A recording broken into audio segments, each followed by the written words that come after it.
Question 25. Are users harmed if an expenditure with possible future benefits, such as research and development, is expensed rather than recognized? Users may be less informed, but are not necessarily harmed when expenditures with possible future benefits, such as research and development, are expensed rather than capitalized. Users could be harmed if it weren't for the consistency and requirement for all firms to expense these items. But because every firm has to treat these things the same, firms are still comparable on this level.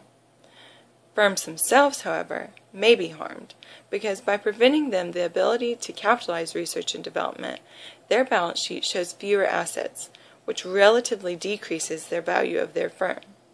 This fact alone could deter investors from providing needed capital to a company. I actually think users would have more potential to be harmed if research and development was capitalized instead of expensed. Although allowing the ability to capitalize would make the firms who do a lot of research and development look better, it gives those firms an on-paper advantage over firms who don't put as much into R&D. Obviously, research and development is important and in some cases does end up in creating notable products or ideas, but the large majority of R&D ideas never come to fruition.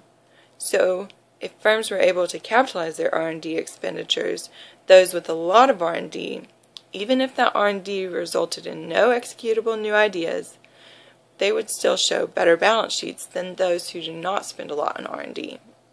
This could mislead investors into thinking that one company is better than another, when in reality, the company that doesn't have as much in R&D is just as good, if not better, because they aren't throwing all of their money into ideas that aren't working.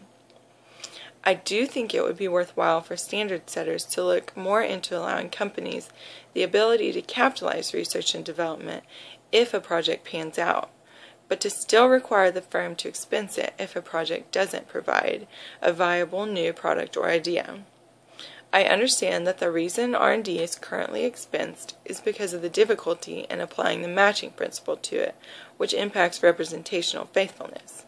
However, if we were able to come up with a solution to this problem, users would have a better idea about where a company really stands in regard to their assets. Besides, most users already view R&D as an asset, so we might as well all treat it in a similar fashion and all be on the same page.